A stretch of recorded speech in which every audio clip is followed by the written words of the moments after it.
കർഷകന്റെ വാക്ക് കൃഷിയുടെ കൂട്ട്. കുട്ടനാട് FM 90.0 കർഷകന്റെ റേഡിയോ. ഈ പരിപാടി സ്പോൺസർ ചെയ്തിരിക്കുന്നത് fertilisers and chemicals Travancore limited, Udyogamandal, Ernakulam. FACT കാർഷിക സ്പോൺസർഡ് പരിപാടി.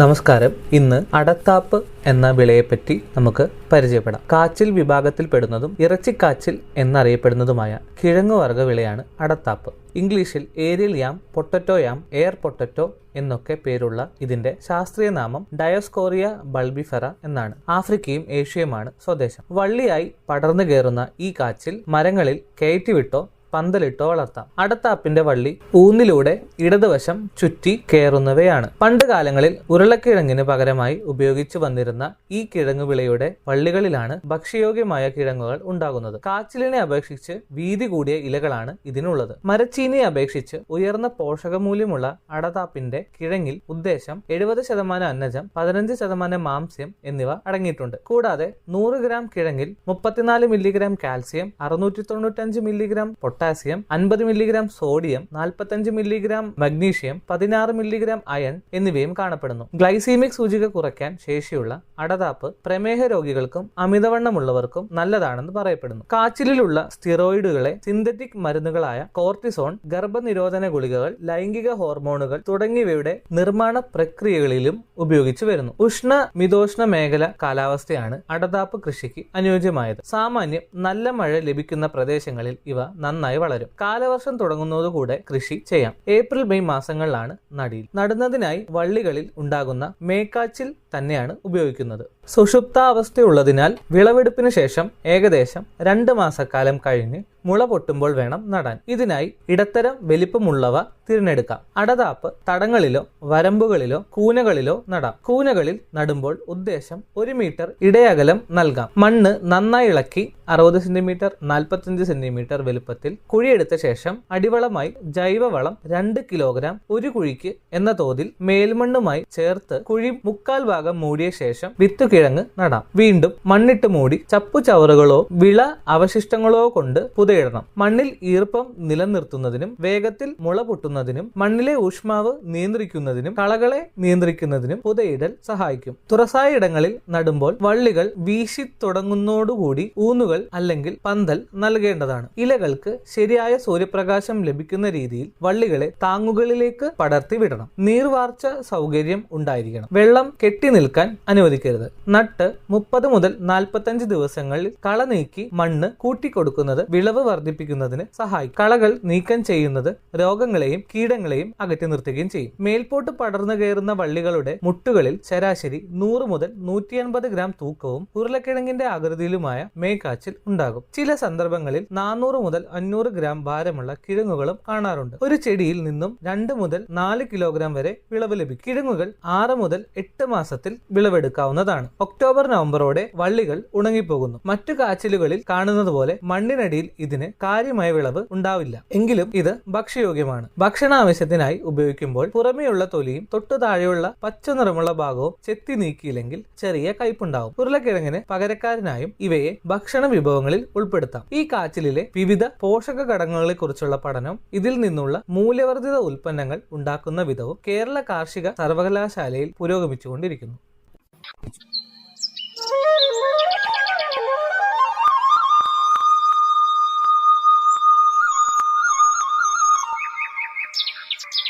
ഈ പരിപാടി നിങ്ങൾക്കായി അവതരിപ്പിക്കുന്നത് FACT ഉദ്യോഗമണ്ഡൽ, എറണാകുളം.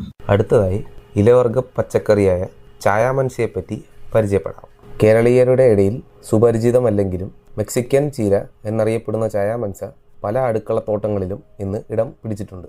പേര് പോലെ തന്നെ ചായാമൻസയുടെ ജന്മദേശം മെക്സിക്കോയാണ്. വളരെ ഉയരത്തിൽ വളരുന്ന ഈ ചെടി 1 മീറ്റർ ഉയരത്തിൽ വെട്ടി നിർത്തുന്നതാണ് ഇലകൾ പറിക്കുന്നതിന് അഭികാമ്യം. അതിനാൽ മരച്ചീര എന്ന പേരും ജട്രോഫ ഇനത്തിൽപ്പെട്ട ഈ ചെടിക്കുണ്ട്. റബ്ബർ, മരച്ചീനി തുടങ്ങിയവ ഉൾപ്പെടുന്ന സസ്യകുടുംബമായ യൂഫോർബിയേസിയയിൽ പെടുന്ന ഈ ചെടിയുടെ ശാസ്ത്രീയ നാമം നൈഡോസ്കോളസ് അക്കോണിറ്റിഫോളിയസ് എന്നാണ്. മരച്ചീനിയിൽ കാണപ്പെടുന്നത് പോലെ ഇതിലും ഹൈഡ്രോസൈനിക് ആസിഡ് അടങ്ങിയിട്ടുണ്ട്. അതിനാൽ ഇലകൾ വെള്ളത്തിൽ 15 മുതൽ 20 മിനിറ്റ് തിളപ്പിച്ച് വെള്ളം ഊറ്റിക്കളഞ്ഞ ശേഷമാണ് ഉപയോഗിക്കേണ്ടത്. വളരെയേറെ പോഷക ഗുണമുള്ള ഈ ചീരയ്ക്ക് രുചിയും കൂടുതലാണെന്ന് അനുഭവസ്ഥർ അവകാശപ്പെടുന്നു. വളരെ പെട്ടെന്ന് വളരുന്ന ഈ സസ്യത്തിൻ്റെ ഇല തോരനായും പരിപ്പിൻ്റെ കൂടെ കറിയായും ഹെർബൽ ചായയായും ഉപയോഗിക്കാം. ഏറ്റവും പ്രധാനപ്പെട്ട കാര്യം ഇതിൻ്റെ പാചക രീതിയാണ്. അലുമിനിയം പാത്രത്തിൽ ഇത് കറി വയ്ക്കാൻ പാടില്ല. മൺപാത്രമാണ് ഉത്തമം. കൂടാതെ ഏകദേശം 15 മിനിറ്റോളം തുറന്നു വെച്ച് തന്നെ വേവിക്കണം. മരച്ചീനിയിൽ കണ്ടുവരുന്ന ഹൈഡ്രോസൈനിക് ഗ്ലൂക്കോസ് എന്ന രാസവസ്തുവിൻ്റെ സാന്നിധ്യം ഈ ഇലച്ചെടിയിൽ കണ്ടുവരുന്നു. തുറന്നു വെച്ച് പാകം ചെയ്യുന്നതോടുകൂടി ഇതില്ലാതാകുന്നു. മെക്സിക്കോയിൽ ഈ സസ്യം പ്രധാന ഔഷധമായി ഉപയോഗിച്ചിരുന്നു. നിരോക്സീകരണ കഴിവുള്ള ഈ ചെടിയുടെ നീര് അമിതവണ്ണം, വൃക്കയിലെ കല്ല് എന്നീ രോഗങ്ങൾക്ക് മരുന്നായി ഉപയോഗിച്ചിരുന്നതായും റിപ്പോർട്ടുകളുണ്ട്. ശരീരത്തിലെ രക്തയോട്ടത്തിന് വളരെ ഉപകാരപ്രദമാണ് ചായാമൻസ. അതുകൊണ്ട് തന്നെ വെരിക്കോസ് വെയിൻ, സന്ധിവേദന, ഹൃദ്രോഗം എന്നിവയ്ക്ക് ഇത് വളരെ പ്രയോജനപ്രദമാണ്. കാൽസ്യം, മഗ്നീഷ്യം, ഇരുമ്പ് എന്നിവ ധാരാളമായി ചായാമൻസയിൽ അടങ്ങിയിരിക്കുന്നു. അതിനാൽ വളർച്ച കുറവുള്ള കുട്ടികൾ, ഗർഭിണികൾ എന്നിവർക്ക് ധാരാളമായി നൽകി വരുന്നു.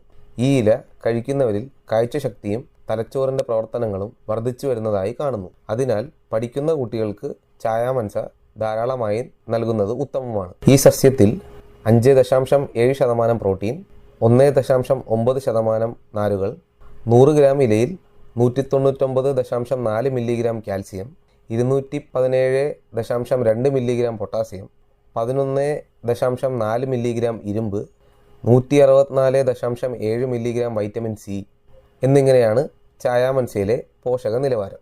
ഈ ഇലച്ചെടി കേരളത്തിലെ കാലാവസ്ഥയിൽ നന്നായി വളരും. പോഷകാംശവും നീർവാർച്ചയുമുള്ള മണ്ണിൽ നടാം. വരൾച്ചയെ ചെറുക്കാനുള്ള ശേഷിയുമുണ്ട്. ചൂട് കാലാവസ്ഥയാണ് ഈ ചെടിക്ക് ഏറ്റവും ഉത്തമം. ജൈവകൃഷിയുടെ പ്രാധാന്യം വർദ്ധിച്ചു വരുന്ന ഈ കാലഘട്ടത്തിന് യോജിച്ച ഇലച്ചെടിയാണ് ചായാമൻസ. കാരണം രോഗകീടബാധ ഇവയിൽ അധികം കാണാറില്ല.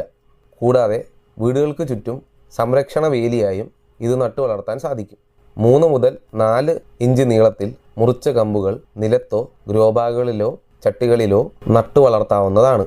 വളർന്ന് 1 വർഷം പ്രായമാകുമ്പോൾ വിളവെടുക്കുന്നതാണ് കൂടുതൽ ഉത്തമം. തണ്ടിൻ്റെ അറ്റത്തുള്ള ഇളം ഇലകളാണ് പാകം ചെയ്യാൻ കൂടുതൽ നല്ലത്. വേരുപിടിച്ച ചായാമൻസ കമ്പുകൾ വിൽപ്പനയ്ക്കായി ഇടുക്കി വണ്ടിപ്പെരിയാറിൽ പ്രവർത്തിക്കുന്ന സംസ്ഥാന പച്ചക്കറി തോട്ടത്തിൽ ലഭ്യമാണ്.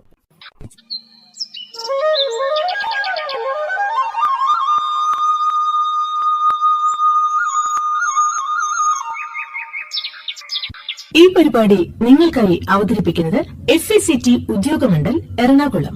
മനുഷ്യ വന്യജീവി ബന്ധങ്ങളും സംഘർഷങ്ങളും. തലമുറകളായുള്ള മനുഷ്യ വന്യജീവി സൗഹാർദ്ദത്തിന് ഉലച്ചിൽ സംഭവിച്ചിരിക്കുന്നു എന്നാണ് പത്രമാധ്യമങ്ങളിലൂടെയുള്ള വാർത്തകളിൽ നിന്ന് നമുക്ക് മനസ്സിലാകുന്നത്.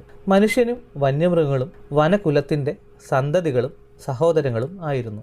കാർഷിക വൃത്തിയിലേക്ക് കടക്കുന്നതിന് മുമ്പ് മനുഷ്യൻ നായാടിയും നാടോടിയും ആയിരുന്നു.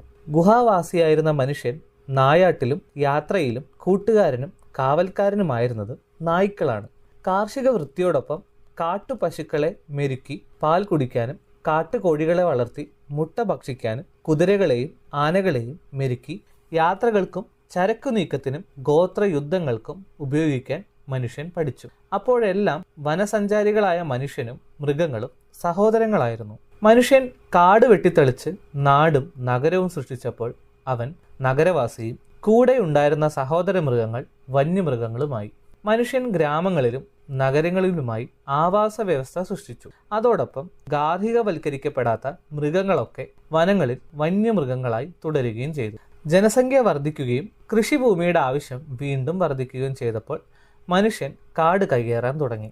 ആവാസ വ്യവസ്ഥകളുടെ വിസ്തീർണ വർധനവും പ്രകൃതി വിഭവങ്ങളുടെ ചൂഷണവും വനം കയ്യേറ്റത്തിന് ആക്കം കൂട്ടി. മനുഷ്യ വന്യജീവി സംഘർഷങ്ങളെ ലഘുവായി കാണാനും വന്യജീവികളെ ശല്യരായി മുദ്രകുത്താനുമുള്ള ഏകപക്ഷീയമായ പ്രവണതകളാണ് നാം ഇന്ന് കാണുന്നത്. ചന്ദനക്കൊള്ളക്കാരനും റിസോർട്ട് മാഫിയയും അടങ്ങുന്ന സ്വാധീന വിഭാഗങ്ങൾ ഈ ഒരു ചിന്താഗതി സൃഷ്ടിക്കുന്നതിൽ വലിയൊരു പങ്ക് വഹിച്ചു. ഉദാഹരണത്തിന് അരിക്കൊമ്പൻ പ്രശ്നക്കാരായി മാറിയ ചിന്നക്കനാലിലെ 301 കോളനി തന്നെ എടുക്കാം. ആനകൾ ഭക്ഷണത്തിനായി യാത്ര ചെയ്തു വരുന്നതും വിശ്രമത്തിനായി തെരഞ്ഞെടുത്തിരുന്നതുമായ ഒരു പ്രധാന ആനത്താരയുടെ ഭാഗമായിരുന്നു ഈ ഭൂവിഭാഗം.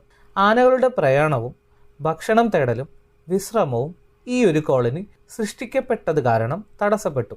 ഭക്ഷണം തേടിയുള്ള ആനത്താര മാറിയുള്ള യാത്രകളും തത്ഫലമായ അപകടങ്ങളും ആനകളുടെ ആരോഗ്യത്തിനും ഭക്ഷണക്രമത്തിനും സ്വഭാവത്തിലും പ്രതികൂല വ്യതിയാനങ്ങൾ ഉണ്ടാക്കി. ആനത്താര മാറി ഭക്ഷണത്തിന് വേണ്ടിയുള്ള യാത്രയിലാണ് ഒരു കുന്നിൽ നിന്ന് വീണ് അരിക്കൊമ്പന്റെ അമ്മ മരണപ്പെടുന്നത്. അന്ന് അവന് 2 വയസ്സാണ് പ്രായം. ആ കിടപ്പിൽ കിടന്ന് 3 ദിവസം വേദന അനുഭവിച്ചാണ് ആ ജീവി യാത്രയാകുന്നത്.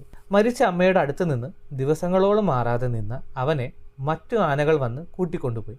അതാണ് അവന്റെ സ്വഭാവ വ്യതിയാനത്തിന് കാരണമായത്. കാട്ടിൽ ഭക്ഷണം കിട്ടാതായതോടുകൂടിയാണ് അരിക്കൊമ്പൻ നാട്ടിലിറങ്ങി ഭക്ഷണം തേടി തുടങ്ങിയത്. മുളം കാടുകളും പുൽമേടുകളും വനത്തിൽ നിന്ന് അപ്രതീക്ഷമായതാണ് ആനകൾ കൂട്ടത്തോടെ വാഴത്തോട്ടങ്ങളിലേക്കും നെൽപ്പാടങ്ങളിലേക്കും തീറ്റ തേടിയിറങ്ങാൻ കാരണമായത്. ആനകളുടെ വംശവർധനവും ഒരു കാരണം തന്നെയാണ്. ഇന്ത്യയിലെ 30,711 കാട്ടാനകളിൽ 7,490 എണ്ണം കേരളത്തിലാണ്. രാജ്യത്തിന്റെ 1.2% മാത്രം ഭൂവിസ്തൃതിയുള്ള കേരളത്തിൽ വസിക്കുന്നത് 20% ആനകളാണ്. മൃഗങ്ങൾ വംശനാശ ഭീഷണി നേരിട്ട കാലത്ത് എഴുതപ്പെട്ട വൈൽഡ് ലൈഫ് പ്രൊട്ടക്ഷൻ ആക്ടിൽ കാലാനുസൃതമായ മാറ്റങ്ങൾ വരുത്തേണ്ടിയിരിക്കുന്നു. ആനകൾ മാത്രമല്ല സംഘർഷത്തിന് കാരണമാകുന്നത്. കാട്ടുപന്നികളും പുലികളും കരടികളും കാട്ടുപോത്തുകളും എന്തിന് മയിലുകൾ പോലും വിള നശിപ്പിക്കലിനും ജീവഹാനിക്കും കാരണമാകുന്നു. കാട് വെട്ടിത്തെളിച്ച് സസ്യവൈവിധ്യങ്ങളില്ലാത്ത യൂക്കാലിപ്റ്റസ് തോട്ടങ്ങളും തേക്കിൻ തോട്ടങ്ങളും എണ്ണപ്പനകളും ആക്കിയപ്പോൾ പുൽമേടുകളും വന്യഭക്ഷ്യ മേഖലകളും ഇല്ലാത്ത കാടിന്റെ ആവാസ വ്യവസ്ഥ വന്യമൃഗങ്ങൾക്ക് വസിക്കാൻ പറ്റാത്ത വിധം മാറിപ്പോയി. ഇത് ആദിവാസികളുടെ ജീവിതത്തെ പോലും പ്രതികൂലമായി ബാധിക്കുന്നുണ്ട്. ഇതിലൊരു മറുവശം കൂടിയുണ്ട്. ഉപയോഗിക്കപ്പെടാത്ത കൃഷിഭൂമിയിൽ പൊന്തക്കാടുകൾ രൂപപ്പെടുകയും അവയുടെ സൗകര്യത്തിലേക്കും സ്വകാര്യതയിലേക്കും പുലികളും കടുവകളും കടന്നു കയറുകയും വാസമുറപ്പിക്കുകയും ചെയ്യുന്ന ഉദാഹരണങ്ങൾ വയനാട്ടിലും പത്തനംതിട്ടയിലും കണ്ടുവരുന്നുണ്ട്. കടുവകൾ ഭക്ഷണം കഴിഞ്ഞാൽ ഇരയെ ഒരേ സമയത്ത് തന്നെ ഒളിപ്പിച്ചു വെക്കും. അതിനു പറ്റിയ പൊന്തക്കാടുകൾ കൃഷിയിടങ്ങളിൽ തന്നെ ഉണ്ടായാൽ കടുവകൾ അങ്ങോട്ട് കടന്നു കയറും. കൃഷിയിടങ്ങളിലെ കാട് തെളിക്കൽ കർഷകർ തന്നെ ചെയ്യേണ്ടതാണ്. ഒരു കടുവയുടെ ആവാസ വ്യവസ്ഥയുടെ വിസ്തൃതി ഏകദേശം 25 ചതുരശ്ര കിലോമീറ്ററാണ്. അതിൽ ഉൾക്കൊള്ളാൻ പറ്റാത്ത വിധം കടുവകൾ ഉണ്ടായാൽ അവ നാട്ടിലേക്ക് ഇറങ്ങാനുള്ള സാഹചര്യം ഉണ്ടാകും. പെൺകടുവകൾ അവയുടെ ആവാസ പരിധിക്ക് പുറത്ത് ഇര തേടാൻ ഇറങ്ങാറുണ്ട്. ഒരു സമയം 30 കിലോഗ്രാം ഇറച്ചി വരെ അവ ഭക്ഷിക്കും. കഴിച്ചതിനു ശേഷം ഇരയെ ചെടികളിട്ട് മൂടി സൂക്ഷിക്കുകയും വെള്ളം കുടിക്കാനും വിശ്രമിക്കാനും പോയി തിരിച്ചു വന്ന് വീണ്ടും ആഹരിക്കുകയും ചെയ്യും. 2011 മുതൽ 2021 വരെയുള്ള 10 വർഷങ്ങളിൽ കേരളത്തിൽ പാമ്പ് മുതൽ കാട്ടാന വരെയുള്ള ആക്രമണത്തിൽ മരിച്ചത് 1299 പേരാണ്. മനുഷ്യ വന്യജീവി സംഘർഷത്തിന് പരിഹാരമായി പലപ്പോഴും നാം കാണുന്ന വൈദ്യുതി വേലികൾ ഒരു അന്തിമ പരിഹാരമല്ല. നാടും കാടും മേടും തുടർച്ചയായ ആവാസ വ്യവസ്ഥയുടെ പാരിസ്ഥിതിക സന്തുലനത്തിന്റെ ഭാഗമാണ്. കാട്ടിലേക്കുള്ള യാത്രയും കാട്ടിലെ ഉൽപ്പന്നങ്ങളും കാടുകളും മനുഷ്യജീവിതത്തിന്റെയും ഭാഗമാണ്. മനുഷ്യന് വനവുമായി ഒരു പൊക്കിൾ കൊടി ബന്ധമുണ്ട്. ഏകസസ്യ സ്വഭാവമുള്ള തോട്ടങ്ങളിലും അടിക്കാടുകൾ നഷ്ടപ്പെട്ട തുറസായ ഇടങ്ങളിലും പുൽവിത്തുകളും കാട്ടുചോളവും വിതറി പുൽമേടുകൾ സൃഷ്ടിക്കാവുന്നതാണ്. ഇത് ലോകത്ത് പലയിടങ്ങളിലും ഫലപ്രാപ്തി കണ്ട ഒരു രീതിയാണ്. ഭക്ഷ്യയോഗ്യമല്ലാത്ത യൂക്കാലിപ്റ്റസ് അക്കേഷ്യ തോട്ടങ്ങൾക്ക് പകരം കാട്ടുമാവും കാട്ടുപ്ലാവും പോലുള്ള ഫലവൃക്ഷങ്ങൾ നട്ടുപിടിപ്പിക്കാവുന്നതാണ്. വനങ്ങൾക്കുള്ളിൽ മഴവെള്ള സംഭരണികൾ മെച്ചപ്പെടുത്തി വരൾച്ച കാലത്ത് വന്യജീവികളുടെ വെള്ളത്തിന്റെ ലഭ്യത ഉറപ്പാക്കേണ്ടതാണ്. വനങ്ങളോട് ചേർന്നുള്ള പ്രദേശങ്ങളിലെ പരമ്പരാഗതമായ വന്യ മൃഗപാതകൾ പുനഃസ്ഥാപിക്കുകയും വെള്ളത്തിനും ഭക്ഷണത്തിനുമായുള്ള അവയുടെ യാത്രകൾ തടസ്സപ്പെടാതിരിക്കുകയും ചെയ്യേണ്ടതാണ്. കാട്ടുപന്നി പോലുള്ള ആക്രമണകാരികളായ മൃഗങ്ങളുടെ എണ്ണം പരിമിതപ്പെടുത്താൻ നിയമവ്യവസ്ഥയിൽ മാറ്റം വരുത്തേണ്ടതും പോലീസിനും ഫോറസ്റ്റിനും സാധാരണക്കാർക്കും കൂടുതൽ അധികാരങ്ങളും അവകാശങ്ങളും നൽകേണ്ടതുമാണ്. കാട്ടുപന്നി നിയന്ത്രണ യജ്ഞം തുടങ്ങേണ്ട കാലം അതിക്രമിച്ചിട്ടുണ്ട്. മയിലുകളുടെ ജനസംഖ്യാ നിയന്ത്രണത്തിനുള്ള നടപടികളും സ്വീകരിക്കേണ്ടതാണ്. കൃഷി നഷ്ടവും ജീവനഷ്ടവും സംഭവിക്കുന്ന കർഷകർക്ക് മതിയായ നഷ്ടപരിഹാര തുക ചുവപ്പ് നാടയുടെ നൂലാമാലകളില്ലാതെ ലഭിക്കാൻ ഉള്ള നടപടികൾ ആവശ്യമാണ്. ആനയുടെ ശല്യം കൂടുതലായ ഇടങ്ങളിൽ ശാസ്ത്രീയമായ വൈദ്യുതി വേലികളോ സൗരോർജ്ജ വേലികളോ പൊതു സംരംഭമായി തന്നെ സ്ഥാപിക്കുകയും പരിചയപ്പെടുത്തുകയും ചെയ്യേണ്ടതാണ്. പരിഹാര മാർഗങ്ങൾ പൂർണ്ണമായും സർക്കാർ വകുപ്പുകൾക്ക് മാത്രം ചെയ്യാൻ പറ്റുന്നവയല്ല. വനങ്ങളുടെ പ്രാന്തപ്രദേശങ്ങളിൽ മനുഷ്യരുടെ ഇടപെടലുകൾ ഒഴിവാക്കുക, വനത്തിനുള്ളിലെ അശാസ്ത്രീയമായ നിർമ്മാണ പ്രവർത്തനങ്ങൾ ഒഴിവാക്കുക, കാടിന്റെ പരിസരത്ത് വന്യജീവികളെ ആകർഷിക്കുന്ന കൃഷിരീതികൾ ഒഴിവാക്കുക, ദ്രുതകർമ്മ സേവനം പോലെ തന്നെ ആംബുലൻസ് സൗകര്യങ്ങളും ലഭ്യമാക്കുക എന്നിങ്ങനെ വ്യക്തികളും സംഘടനകളും തദ്ദേശ സ്വയംഭരണ സ്ഥാപനങ്ങളും സർക്കാർ വകുപ്പുകളും അന്താരാഷ്ട്ര ഏജൻസികളും കൂട്ടായി ചേർന്നുള്ള ഒരു ദീർഘകാല കർമ്മ പദ്ധതിക്ക് മാത്രമേ ഇതിനൊരു പരിഹാരം കണ്ടെത്താനാവൂ. മനുഷ്യ വന്യജീവി സംഘർഷമല്ല, മറിച്ച് സൗഹാർദ്ദവും സ്നേഹവുമാണ് നാം ലക്ഷ്യമിടേണ്ടത്.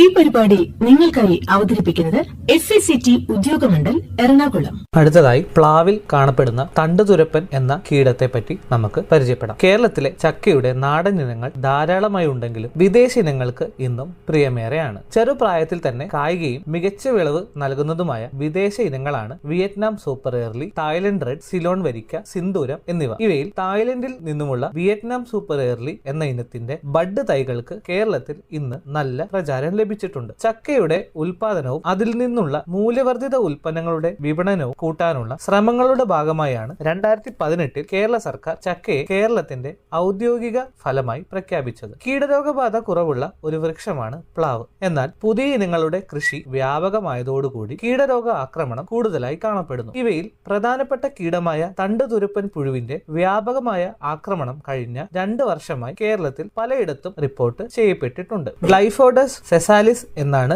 ഈ കീടത്തിന്റെ ശാസ്ത്രനാമം. വൈക്കോൽ നിറത്തിലുള്ള ശലഭത്തിന്റെ മുട്ട വിരിഞ്ഞിറങ്ങുന്ന പുഴുവാണ് ആക്രമണകാരി. പെൺശലഭം പ്ലാവിന്റെ തിരികളിലും ഇളം തണ്ടുകളിലും ഇലകളിലും കായ്കളിലും മുട്ടകൾ ഇടുന്നു. ഒരു പെൺശലഭം അതിന്റെ ജീവിത കാലയളവിൽ ശരാശരി 140 മുട്ടകൾ വരെ ഇടുന്നു. 4 മുതൽ 5 ദിവസത്തിനുള്ളിൽ മുട്ട വിരിഞ്ഞിറങ്ങുന്ന പുഴുക്കൾ ഇളം തണ്ടുകളോ കായ്കളോ തുരന്ന് അതിനുള്ളിൽ കയറി ഉൾഭാഗം കാർന്നു തിന്ന് നശിപ്പിക്കുന്നു. തന്മൂലം ഉണങ്ങിപ്പോവുകയും തിരികളും ഇളം കായ്കളും കൊഴിയുകയും ചെയ്യുന്നു. പുഴുക്കൾ കായ്കൾക്കുള്ളിൽ ദ്വാരമുണ്ടാക്കി ഉൾഭാഗം തിന്ന് നശിപ്പിക്കുന്നതിനാൽ ആ ദ്വാരത്തിലൂടെ മഴവെള്ളം ഉള്ളിൽ കയറി ചക്ക ചീഞ്ഞു പോകുന്നു. പലപ്പോഴും ചക്ക വിളവെടുത്ത് മുറിച്ചു നോക്കുമ്പോഴാണ് ഉൾഭാഗം ചീഞ്ഞിരിക്കുന്നത് കാണുന്നത്. ഈ പുഴുവിന്റെ ആക്രമണം വർഷത്തിൽ എല്ലാ സമയത്തും കാണാൻ സാധിക്കും. എന്നിരുന്നാലും നവംബർ മുതൽ മെയ് മാസം വരെയുള്ള സമയത്താണ് ആക്രമണം കൂടുതലായി കാണപ്പെടുന്നത്. അന്തരീക്ഷ ഊഷ്മാവും താപനിലയും കൂടുമ്പോൾ ഇവയുടെ ആക്രമണം കൂടുതലായി കാണുന്നു. കോട്ടയം, പത്തനംതിട്ട എന്നീ ജില്ലകളിൽ നടന്ന പഠനത്തിന്റെ അടിസ്ഥാനത്തിൽ തെക്കം യെല്ലോ എന്ന ഇനത്തിന് ഉദ്ദേശം 25%, വിയറ്റ്നാം സൂപ്പർ എയർലി എന്ന ഇനത്തിന് 7% വിളനഷ്ടം ഈ കീടാക്രമണം മൂലം റിപ്പോർട്ട് ചെയ്യപ്പെട്ടിട്ടുണ്ട്. സംയോജിത കീടനിയന്ത്രണ മാർഗങ്ങൾ അവലംബിച്ച് ഈ കീടത്തെ ഒരു പരിധിവരെ നിയന്ത്രിക്കാനാകും. കീടബാധയുള്ള ചക്കകൾ പറിച്ചു നശിപ്പിക്കുക, വിളക്കുകെണികൾ സ്ഥാപിച്ച് ശലഭങ്ങളെ അതിലേക്ക് ആകർഷിച്ച് നശിപ്പിക്കുക എന്നിവയാണ് ചെയ്യാവുന്നത്. ട്രൈക്കോ കാർഡുകൾ ഉപയോഗിച്ചും ഇവയുടെ നിയന്ത്രണം സാധ്യമാണെന്ന് IIHR ബാംഗ്ലൂരിൽ നടന്ന പഠനത്തിൽ നിന്നും വ്യക്തമാക്കിയിട്ടുണ്ട്.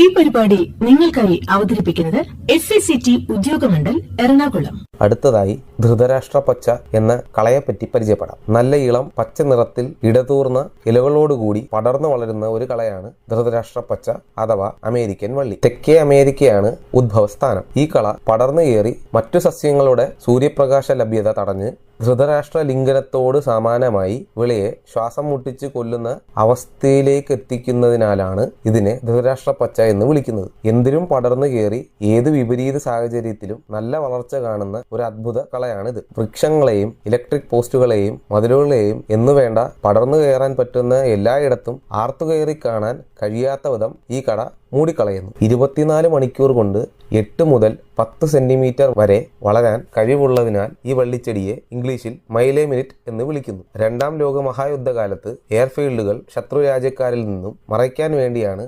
1940കളിൽ ഇവയെ ഇന്ത്യയിലേക്ക് കൊണ്ടുവന്നത് എന്ന് പറയപ്പെടുന്നു. പിന്നീട് ഇവയെ തേയിലത്തോട്ടങ്ങളിൽ ഒരു ആവരണ വിളയായി വളർത്താൻ ആരംഭിച്ചു. പിന്നീട് അധിനിവേശക്കളകൾ എന്ന സ്ഥിതിയിലേക്ക് ഇതിന്റെ ശല്യം രൂക്ഷമായി. കേരളത്തിൽ ആദ്യമായി ഈ കളയുടെ സാന്നിധ്യം കണ്ടെത്തിയത് 1968 കോട്ടയം ജില്ലയിലെ റബ്ബർ തോട്ടങ്ങളിലാണ്. ആസ്റ്ററേസിയെ കുടുംബത്തിൽപ്പെടുന്ന ഈ കളയുടെ തണ്ടുകൾ രോമാവൃതമായോ അല്ലാതെയോ കാണപ്പെടുന്നു. ഹൃദയാകൃതിയിലുള്ള ഇവയുടെ ഇലകളിലും സൂക്ഷ്മമായ രോമങ്ങൾ കാണാം. പച്ച കലർന്ന വെള്ള നിറത്തിലുള്ള ഈ കളയുടെ പൂക്കൾ കുലകളായി കാണപ്പെടുന്നു. വളരെയധികം വിത്തുകൾ ഉണ്ടാക്കാൻ ശേഷിയുള്ള ഒരു കളയാണിത്. അപ്പുപ്പൻ താടിയുടേതുപോലെയുള്ള ഇവയുടെ ചെറു വിത്തുകൾ കാറ്റിനൊപ്പം സഞ്ചരിച്ച് പല പ്രദേശങ്ങളിലേക്ക് വ്യാപിക്കുന്നു. കൂടാതെ തണ്ടിൻ കഷ്ണങ്ങളിൽ വേരുപിടിക്കുന്നത് വഴിയും വ്യാപനം നടക്കുന്നു. ഈ കളയുടെ നിയന്ത്രണാതീതമായ വ്യാപനം ഭക്ഷ്യശൃംഖലയെ പ്രതികൂലമായി ബാധിക്കുന്നു. മുത്തങ്ങ, തോൽപ്പെട്ടി വനമേഖലകളിൽ ഈ കളയുടെ കടന്നാക്രമണം തനത് സസ്യവൈവിധ്യത്തെ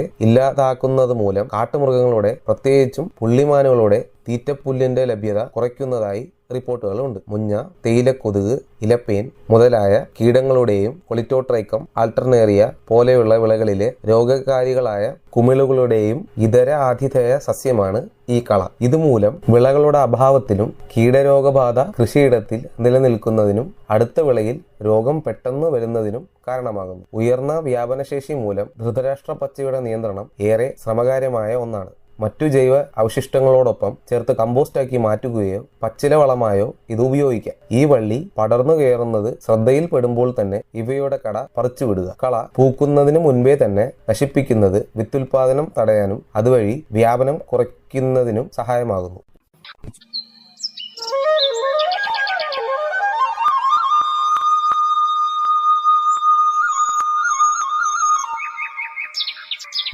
ഈ പരിപാടി നിങ്ങൾക്കായി അവതരിപ്പിക്കുന്നത് SICT ഉദ്യോഗമണ്ഡൽ എറണാകുളം. നമോ ഡ്രോൺ ദീദി പദ്ധതി department of agriculture and farmers welfare, department of rural development, ministry of fertiliser എന്നിവയുൾപ്പെടെയുള്ള പ്രധാന സർക്കാർ വകുപ്പുകൾ സഹകരിച്ച് രൂപകൽപ്പന ചെയ്ത ഒരു കേന്ദ്രമേഖലാ പദ്ധതിയാണ് നമോ ഡ്രോൺ ദീദി പദ്ധതി.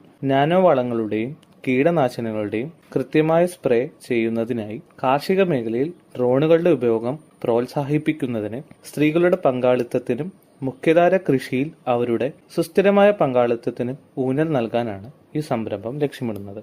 പദ്ധതികളുടെ പ്രധാന ഹൈലൈറ്റുകൾ ഇവയാണ്. Department of agriculture and farmers welfare, ഗ്രാമവികസന വകുപ്പ്, രാസവള വകുപ്പ്, NRLM, ലീഡ് ഫെർട്ടിലൈസർ കമ്പനികൾ എന്നിവയുടെ കീഴിൽ പ്രമോട്ട് ചെയ്യപ്പെടുന്ന വനിതാ സ്വയം സഹായ സംഘങ്ങളുടെ വിഭവങ്ങളും പരിശ്രമങ്ങളും സംയോജിപ്പിച്ച് സമഗ്രമായ ഇടപെടലുകൾ പദ്ധതി നിർദ്ദേശിക്കുന്നു. കാർഷിക സേവനങ്ങൾ നൽകുന്നതിന് NRLMന് കീഴിൽ ഗ്രാമപ്രദേശങ്ങളിലെ ഏരിയ അല്ലെങ്കിൽ ക്ലസ്റ്റർ SHG ഗ്രൂപ്പുകൾ എന്നിവയുടെ ശരിയായ തിരഞ്ഞെടുപ്പിനെ ആശ്രയിച്ചാണ് പദ്ധതിയുടെ നടത്തിപ്പ്. അങ്ങനെ ഡ്രോൺ സേവനങ്ങൾക്കായുള്ള അവരുടെ ഭാഗത്തെ കർഷകരിൽ നിന്നുള്ള ആവശ്യമനുസരിച്ച് പ്രദേശം അല്ലെങ്കിൽ ക്ലസ്റ്റർ തിരഞ്ഞെടുക്കുന്നതിനായി വിലയിരുത്തപ്പെടും.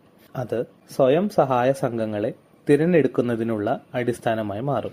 സംസ്ഥാന കൃഷി വകുപ്പ്, സംസ്ഥാന mission directorate of NRLM, LFC, ICAR പ്രതിനിധികൾ എന്നിവരടങ്ങുന്ന സംസ്ഥാന തലത്തിലുള്ള കമ്മിറ്റി ഡ്രോണുകൾ നൽകുന്നതിനായുള്ള തിരിച്ചറിഞ്ഞ ക്ലസ്റ്ററുകളിലെ സംസ്ഥാനങ്ങളിലെ NRLM പ്രകാരമുള്ള പുരോഗമന വനിതാ സ്വയം സഹായ സംഘങ്ങളെ തിരഞ്ഞെടുക്കും. ഡ്രോൺ പൈലറ്റിന് വനിതാ SHG അംഗങ്ങളെ തിരഞ്ഞെടുക്കൽ, ഡ്രോൺ അസിസ്റ്റന്റ് പരിശീലനം എന്നിവ സമിതിയുടെ ഉത്തരവാദിത്തമാണ്. ജില്ല തിരിച്ചുള്ള ഡ്രോൺ ഉപയോഗം, ലഭ്യത, നിലവിലുള്ള വിടവ് എന്നിവയുടെ വിലയിരുത്തൽ, ഭാവി ആവശ്യകതകൾ തിരിച്ചറിയൽ, തിരഞ്ഞെടുത്ത വനിതാ SHGക്ക് LFC കീടനാശിനി കമ്പനികളുമായി ഏകോപിപ്പിച്ച് ബിസിനസ് നൽകൽ ഉറപ്പാക്കൽ എന്നിവയാണ് മറ്റു സവിശേഷതകൾ. യോഗ്യരായ വനിതാ സ്വയം സഹായ സംഘങ്ങളിലെ അംഗങ്ങളിൽ നിന്നും ഒരാളെ 15 ദിവസത്തെ പരിശീലനത്തിനായി തിരഞ്ഞെടുക്കും. അതിൽ 5 ദിവസത്തെ നിർബന്ധിത ഡ്രോൺ പൈലറ്റ് പരിശീലനവും കാർഷിക ആവശ്യത്തിനായും കീടനാശിനി പ്രയോഗത്തിനും വേണ്ടി അധിക 10 ദിവസത്തെ പരിശീലനവും ഉൾപ്പെടുന്നു. NRLMന് കീഴിൽ SHGയിലെ മറ്റ് അംഗങ്ങൾക്ക് ഇലക്ട്രിക്കൽ സാധനങ്ങളുടെ അറ്റകുറ്റപ്പണികൾ, ഫിറ്റിംഗ്, മെക്കാനിക്കൽ ജോലികൾ എന്നിവ ഏറ്റെടുക്കാൻ താൽപ്പര്യമുള്ളവർക്ക് ഡ്രോൺ സഹായിയായി പരിശീലനം നൽകും. തിരിച്ചറിഞ്ഞ സ്വയം സഹായ സംഘങ്ങൾക്ക് NRLM പ്രകാരം ഡ്രോണുകൾ വാങ്ങുന്നതിനുള്ള സാമ്പത്തിക സഹായവും വായ്പയും നൽകും. NRLMന് കീഴിൽ SHGകൾ ഡ്രോണുകൾ വാങ്ങുന്നതിനും റിപ്പയർ ചെയ്യുന്നതിനും ഡ്രോണുകളുടെ പരിപാലനത്തിനും ഡ്രോൺ കമ്പനികൾ മുഖേന നേരിടേണ്ടി വരുന്ന ബുദ്ധിമുട്ടുകൾ കണക്കിലെടുത്ത് LFCകൾ ഡ്രോൺ നിർമ്മാണ കമ്പനികൾക്കും SHGക്കും ഇടയിൽ ഒരു പാലമായി പ്രവർത്തിക്കും. ബന്ധപ്പെട്ട SHGകളുടെ ക്ലസ്റ്റർ ലെവൽ ഫെഡറേഷനുമായുള്ള മെമ്മോറാണ്ടം ഓഫ് അണ്ടർസ്റ്റാൻഡിംഗ് വഴി LFCകൾ ഡ്രോണുകൾ വാങ്ങുകയും SHGകൾക്ക് ഡ്രോണുകളുടെ ഉടമസ്ഥാവകാശം നൽകുകയും ചെയ്യും. അവയുടെ അറ്റകുറ്റപ്പണികൾക്കായുള്ള സ്വയം സഹായ സംഘങ്ങളുമൊത്തുള്ള ഡ്രോണുകൾ, നാനോ വളങ്ങളുടെ ഉപയോഗം LFCകൾ പ്രോത്സാഹിപ്പിക്കും. നാനോ വളത്തിനും കീടനാശിനി പ്രയോഗത്തിനുമായി കർഷകർക്ക് ഡ്രോൺ സേവനങ്ങൾ SSGകൾ വാടകയ്ക്ക് നൽകുകയും SSCകൾക്ക് അധിക വരുമാനം നേടുകയും ചെയ്യും. നമോ ഡ്രോൺ ദീദിയുടെ പ്രധാന സവിശേഷതകൾ ഇവയാണ്. ഡ്രോൺ വാങ്ങുന്നതിന് NRLM SSCകൾക്ക് സബ്സിഡി നൽകുന്നു. ഡ്രോൺ വിലയുടെ 80% സബ്സിഡിയായി 8 ലക്ഷം രൂപയും നൽകുന്നു. ഡ്രോണിന്റെ ബാക്കി ചിലവിന് AIFൽ നിന്ന് വായ്പാ സൗകര്യം, അതുപോലെ 3% പലിശ നിരക്കിൽ EC ലോണും നൽകുന്നതാണ്. ഡ്രോൺ പാക്കേജിന്റെ ഭാഗമായി ഡ്രോൺ പൈലറ്റ് പരിശീലനവും ഡ്രോൺ വഴി അധികമായി വരുമാനം നേടാനുള്ള അവസരവും ലഭിക്കുന്നു. വനിതാ സ്വയം സഹായ സംഘങ്ങൾക്ക് കർഷകർക്ക് ഡ്രോൺ സേവനം നൽകാവുന്നതാണ്.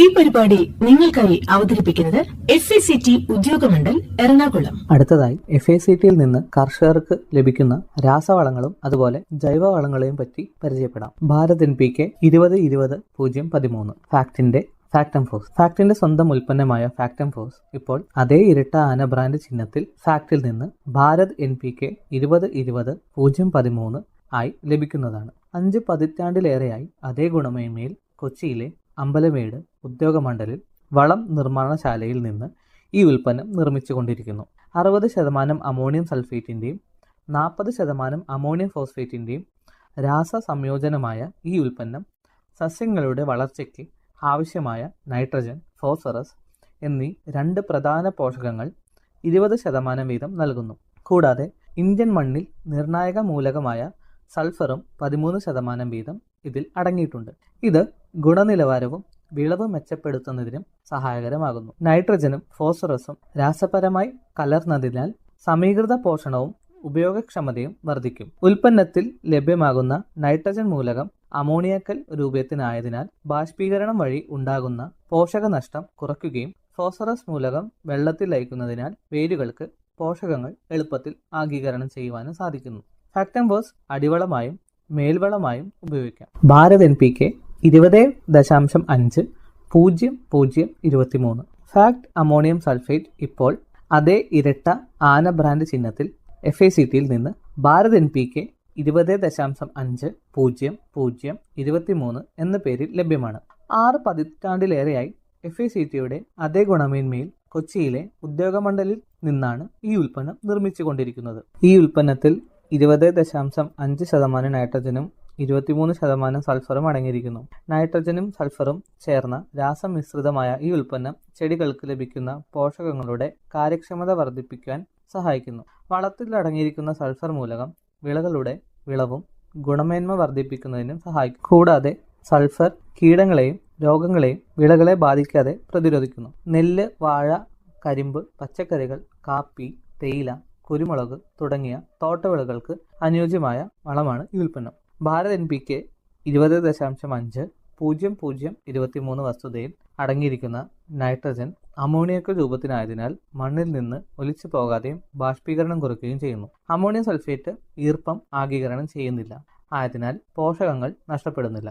ഭാരത് NPK 15-15-15 FACT NPK 15-15-15 എന്ന അളവിൽ നൈട്രജൻ, ഫോസ്ഫറസ്, പൊട്ടാസ്യം എന്നീ 3 പ്രധാന പോഷകങ്ങൾ 15% വീതം തുല്യ അളവിൽ അടങ്ങിയിരിക്കുന്നു. NPK 15-15-15ന്റെ പ്രയോഗം മൂലം വിളകളുടെ വളർച്ച, വേര് വികസനം, മെച്ചപ്പെട്ട വിളവ് എന്നിവ വർദ്ധിപ്പിക്കുന്നു. നൈട്രജൻ വിളകളുടെ വളർച്ചയ്ക്കും ഫോസ്ഫറസ് വേരുകളുടെ വികസനം വർദ്ധിപ്പിക്കുവാനും പൊട്ടാസ്യം രോഗപ്രതിരോധത്തിനും വളർച്ചയെ പ്രോത്സാഹിപ്പിക്കുന്നതിനും സഹായിക്കുന്നു. കൂടാതെ 3 പോഷകങ്ങളും മൊത്തത്തിലുള്ള വളർച്ചയ്ക്ക് വിളവ് ഉറപ്പിക്കുന്നതിനും പ്രധാന പങ്ക് വഹിക്കുന്നു. ഈ വളങ്ങൾ ചെറിയ കൃഷിയിടങ്ങളിൽ അല്ലെങ്കിൽ അടുക്കള തോട്ടങ്ങൾക്ക് അനുയോജ്യമാണ്. ഈ വളം ഫാക്ട് സ്ഥാപനത്തിന്റെ ഇരട്ട ആനമുദ്രയിൽ കർഷകർക്ക് വിതരണം ചെയ്യപ്പെടുന്നു. FACTയിൽ നിന്നും ഭാരത് MOP MOPയിൽ 60% പൊട്ടാഷ് അടങ്ങിയിട്ടുണ്ട്. ചെടികളുടെ വളർച്ചയ്ക്ക് ആവശ്യമായ പ്രധാന പോഷകങ്ങളിൽ ഒന്നാണ് പൊട്ടാഷ്. കീടങ്ങൾക്കും രോഗങ്ങൾക്കും എതിരെയുള്ള പ്രതിരോധം വർദ്ധിപ്പിക്കാനും നൈട്രജൻ വളങ്ങളുടെ അമിതമായ ഉപയോഗത്തിൽ നിന്ന് ഉണ്ടാകുന്ന അസന്തുലിത അവസ്ഥ പരിഹരിക്കാനും വരൾച്ചയിൽ നിന്ന് വിളകളെ സംരക്ഷിക്കാനും പൊട്ടാഷ് സഹായിക്കുന്നു. ധാന്യങ്ങളുടെ വലിപ്പവും വിളവിന്റെ ഗുണനിലവാരവും വർദ്ധിപ്പിക്കാൻ പൊട്ടാസ്യം സഹായിക്കുന്നു. നിലക്കടല, സൂര്യകാന്തി, തുടങ്ങിയ എണ്ണക്കുരുക്കളിൽ എണ്ണയുടെ അളവ് വർദ്ധിപ്പിക്കാൻ പൊട്ടാസ്യം സഹായിക്കുന്നു. പൊട്ടാഷ് വളം ഫാക്ട് സ്ഥാപനത്തിന്റെ ഇരട്ടാന മുദ്രയിൽ കർഷകർക്ക് വിതരണം ചെയ്യപ്പെടുന്നു. വാഴ, നെല്ല്, കരിമ്പ്, പച്ചക്കറികൾ തുടങ്ങിയ എല്ലാ വിളകൾക്കും പൊട്ടാസ്യം ഉപയോഗിക്കാവുന്നതാണ്. ഫാക്ട് ഓർഗാനിക് എന്നത് FCO നിർദ്ദേശങ്ങൾ പ്രകാരം വികസിപ്പിച്ചെടുത്ത് ഫാക്ട് വിപണനം ചെയ്യുന്ന ഒരു പ്രകൃതിദത്ത ജൈവവളമാണ്. ഫാക്ട് ഓർഗാനിക് മണ്ണിന്റെ ഘടന, ജലം നിർത്താനുള്ള ശേഷി തുടങ്ങിയവയെ മെച്ചപ്പെടുത്തുന്നു. ഈ ജൈവവളത്തിൽ 12% ഓർഗാനിക് കാർബണും ചെറിയ അളവിൽ NPKയും അടങ്ങിയിരിക്കുന്നു. ഇതുകൂടാതെ കാൽസ്യം, മഗ്നീഷ്യം, സൾഫർ മൂലകങ്ങളും കൂടാതെ ഇരുമ്പ്, സിങ്ക്, ബോറോൺ തുടങ്ങിയ സൂക്ഷ്മ പോഷകങ്ങളും ചെറിയ അളവിൽ നൽകുന്നു. ഫാക്ട് ഓർഗാനിക് എല്ലാ മണ്ണിലും, എല്ലാ വിളകളിലും, എല്ലാ സീസണിലും പ്രയോഗിക്കാവുന്നതാണ്.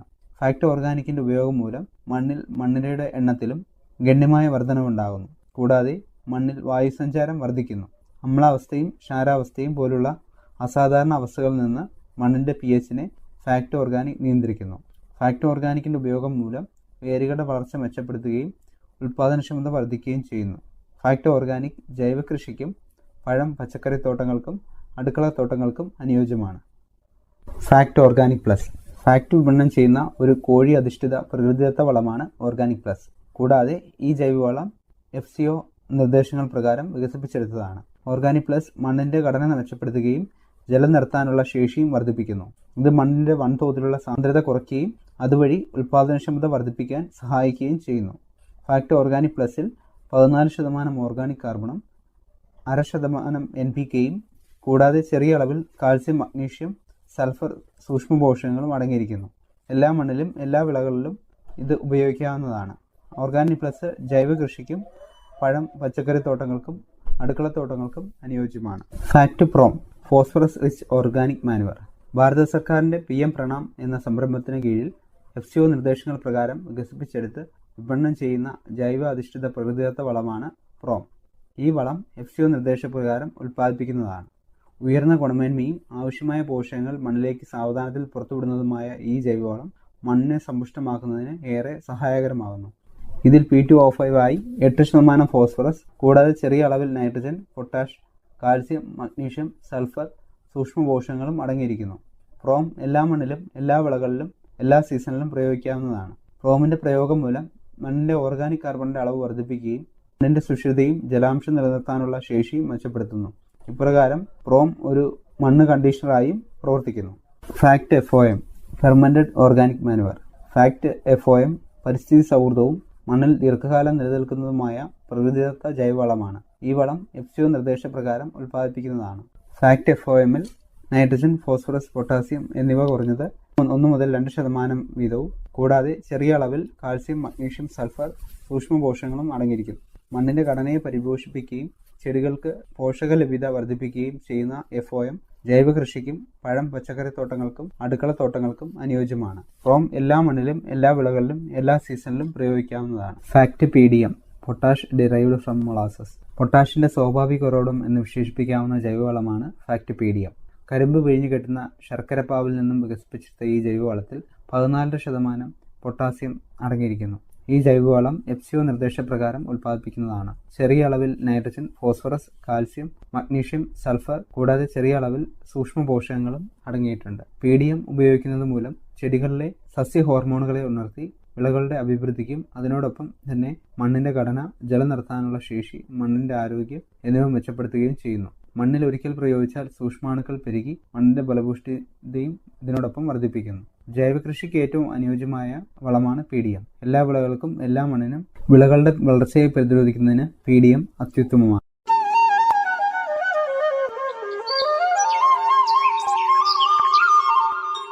ഈ പരിപാടി നിങ്ങൾക്കായി അവതരിപ്പിച്ചത് FECT ഉദ്യോഗമണ്ഡൽ എറണാകുളം. വീണ്ടും അടുത്തയാഴ്ച ഇതേ സമയം. എല്ലാ പ്രിയപ്പെട്ട ശ്രോതാക്കൾക്കും നമസ്കാരം. FECT കാർഷിക സ്പോൺസർഡ് പരിപാടി.